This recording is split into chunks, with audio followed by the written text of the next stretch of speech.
오늘은 신명기 2장 1절에서 15절 본문입니다. 모세는 계속해서 과거 이스라엘의 광야 생활에 대해서 이제 가나안 정복을 앞두고 있는 광야 2세대에게 과거를 회상하면서 이야기하고 있습니다. 오늘 말씀에 보면은 이스라엘이 이제 광야 생활을 할 때에 에서 자손의 그 산지를 통과해야 될 일이 있었는데, 이제 에서 자손에게만큼은 폐를 끼치지 말아라. 그들을 해하지 말고 폐를 끼치지 말아라고 신신당부를 하셨습니다. 에서는 야곱의 형이었죠. 그러니까 에서를 향하신 하나님의 그 약속도 있었기 때문에 비록 언약의 자손은 아니었지만 에서에게 주신 하나님의 그런 분복이 있었기 때문에 그들을 건드리지 말아라. 그리고 다투지 말아라. 5절에 보니까 다투지 말라고 신신당부하시고요. 6절에 너희는 돈으로 그들에게서 양식을 사서 먹고 돈으로 그들에게서 물을 사서 마시라. 폐를 끼치지 말아라. 정당한 대가를 지불하고 물건을 구매하라. 그렇게 당부하시죠. 그렇게 당부하시는 이유는 무엇이냐면 하나님이 이스라엘의 복이었기 때문입니다. 이스라엘은 하나님의 그 언약 백성이었기 때문에 하나님과의 그 이스라엘의 축복은 경쟁 속에서 그런 형제와 이웃, 형제국가 이웃의 그런 어떤 이웃과의 그런 필요 이상의 어떤 경쟁 의식 속에서 이스라엘 백성들에게 축복이 임하는 것이 아니라 하나님과의 관계 속에서 주어지는 것이, 하나님께서 그 관계 속에서 보장하시는 것이 이스라엘이 받는 복이었기 때문에 절대로 이웃에게 폐를 끼치지 말아라. 그렇게 신신당부를 하신 것입니다. 영적 이스라엘, 오늘날의 영적 이스라엘은 누굽니까? 바로 저와 여러분이죠. 예수 그리스도로 말미암아 우리가 그 언약의 자손 안으로 들어온 것입니다. 언약 백성 안으로 들어온 것이죠.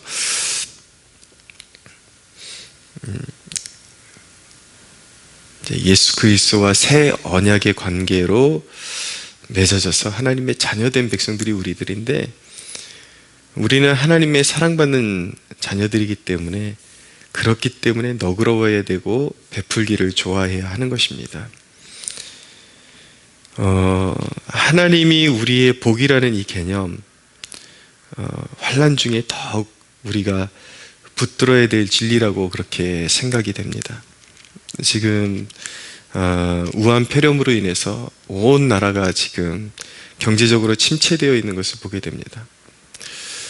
어느 곳에 가면 특별히 사람들이 모이는 그 특정한 장소 좀 몇 군데, 카페나 이런 데는 아직도 북적이더라고요.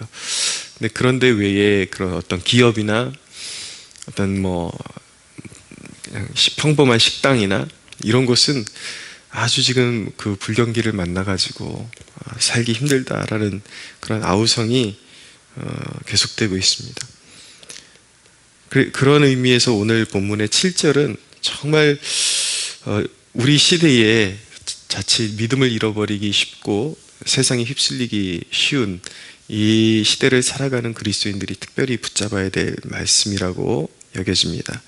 내 하나님 여호와께서 내가 하는 모든 일에 내게 복을 주시고 내가 이 큰 광야에 두루 다님을 알고 내 하나님 여호와께서 이 40년 동안을 너와 함께 하셨으므로 내게 부족함이 없었느니라.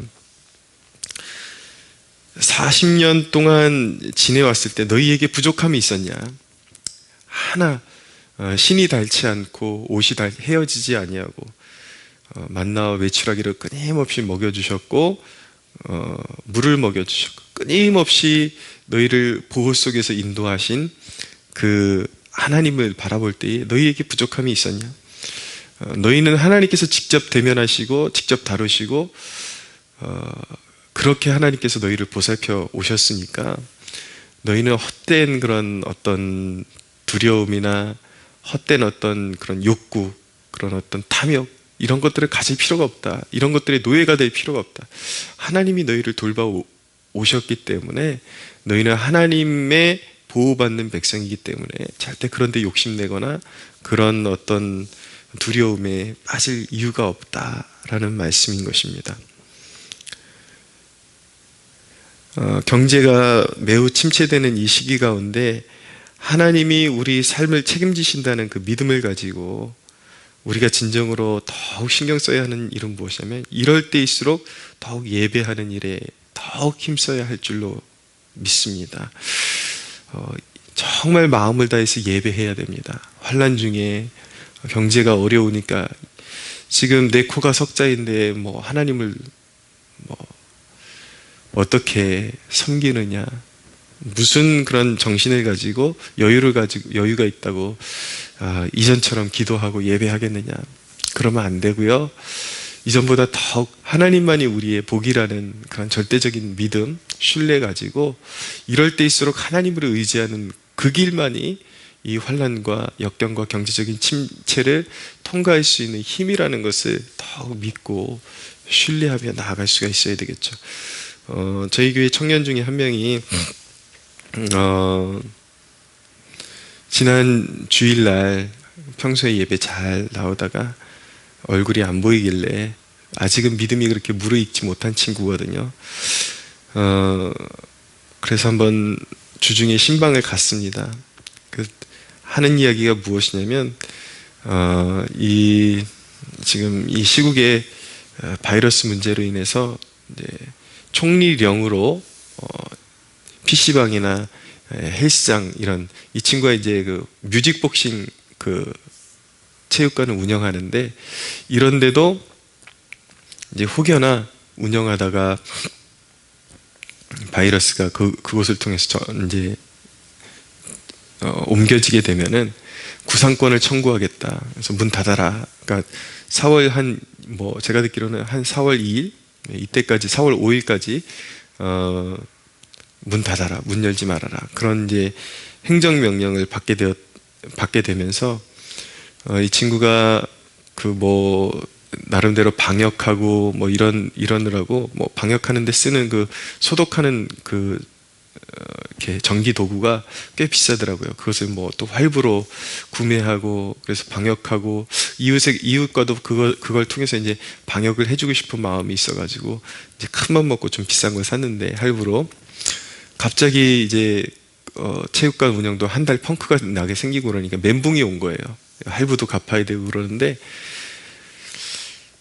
결국은 그런 어떤 경제적인 문제죠. 경제적인 침체 이런 상황에 맞물리면서 멘붕이 와가지고 주일날 움직이지도 못하고 누워가지고 얘기를 들으니까 정신력이 참 약해요. 그것 때문에 그 고민에 빠져가지고 예배에도 참석하지 못했다. 근데 이제 불쑥 하는 얘기가 그렇게 멘붕에 빠져 있는데 이제 정말 죽나 보다 스스로 그렇게 생각하고 있는데 그달 이제 월세도 내야 되는데 어떻게 해야 되나 근데 고민이라고 했는데 뜻하지 않은 곳에서 회원 등록이 이제 이루어지면서 좀 이제 통장이 채워진 거예요. 통장이 채워지면서 위기를 모면할 수 있게 되었다라는 그런 이야기를 하면서 이야기를 해주는데 제가 넌지시 물어봤습니다. 그 친구가 그런 비슷한 간증이 몇 번이 있거든요. 그래서 아무개야 너 다 죽는 줄 알았는데 큰일 난 줄 알았는데 그렇게 통장에 갑자기 채워지는 거 경험하면서 뭐 느낀 거 없니? 그렇게 물어봤더니 이제 하나님이 진짜 이렇게 자기를 도와주신다라는 걸 어렴풋이 느꼈다라는 것입니다. 근데 제가 그 친구가 이렇게 살아오는 저랑 만나면서 이렇게 지내온 과정을 생각하면 하나님이 그 친구를 계속 두르시고 이렇게 무언가 하나님을 절대적으로 신뢰하는 믿음의 세계 안으로 들어오기로 계속 두드리고 계신 게 느껴지거든요.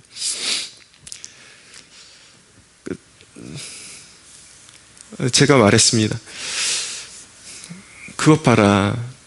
하나님이 너의 삶을 지키고 계시고 두르고 계신데 뭐 하려고 그걸 예배까지 빠져가면서 그렇게 걱정에 빠져 있느냐. 하나님 이럴 때일수록 더욱 예배하고 하나님 의지하는 것이 그것이 힘이라는 걸 이제 깨달아야지. 하나님이 그렇게 신앙이 여릴 때 계속 도와주시면서 세상에 죽으라는 법은 없구나. 정말 하나님이 도와주시는구나. 그걸 계속 보여주고 있는데 왜 그렇게 불신에 그런 갇혀가지고 믿음이 아닌 그런 결단을 자꾸 따라가는지 이해할 수 없다. 그렇게 좀 조언해주면서 믿음을 다시 붙잡을 수 있도록 그렇게 격려해주고 왔는데, 여러분 진짜 믿음은요, 이 위기 때 진가가 드러나기 마련인 것입니다. 좀 위기가 왔다고 예배 때려치고 기도하는 거 때려치고 그거 누가 못 믿어요.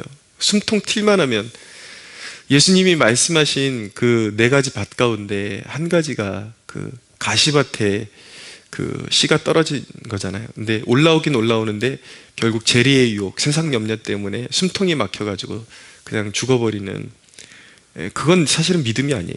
우리가 익히 알고 있듯이 4가지 밭 중에 열매 맺는 밭은 단 하나밖에 없는 것입니다. 상황이 비바람이 불어와도 즐거운 일이 와도 형통이 와도 상황에 관계없이 말씀을 받아 먹고 열매 맺는 그 밭 하나라고요. 하나. 좋은 밭에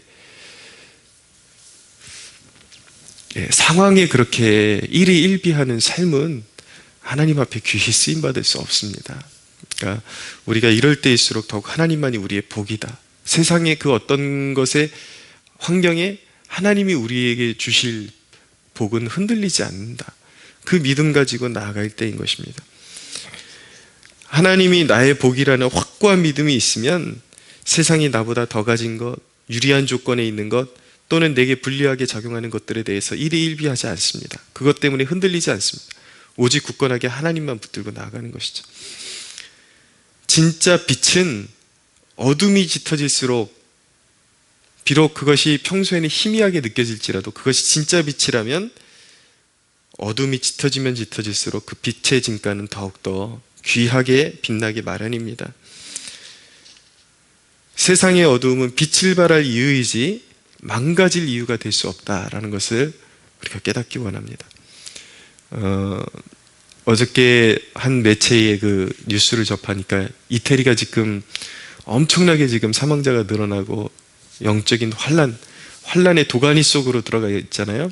근데 어떤 의사가 무신론자였는데 수많은 사람들이 죽어나가고 자신들이 감당할 수 없는 환자들이 몰려드는 것을 보면서 깊은 절망에, 인간은 아무것도 아니구나, 자기가 나름대로 괜찮은 의사인 줄 알았는데 결국 그 의료 기술도 통하지 않는 그런 시기가 오는구나 이라는 것을 깨닫고 인간의 무력함을 비로소 다시 생각하게 되고 깨닫게 되었다는 것입니다.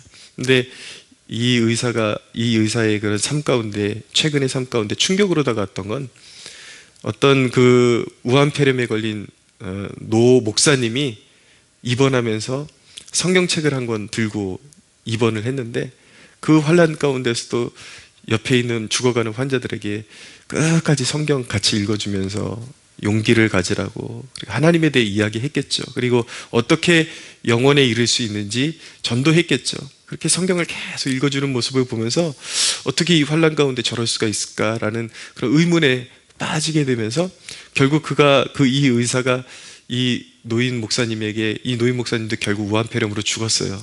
이제 하나님의 부름을 받았는데 그 과정이 오히려 하나님의 살아계심을 목도하게 되는 사건이 됐다라는 그 간증. 그래 결국 우리에게 필요한 것은, 정말 이 절박한 시기를 만나보니까 정말 비로소 하나님이 필요하다. 우리에게 진정으로 필요한 것은 하나님이 필요하고, 이제 나는 하나님의 임재를 믿는다.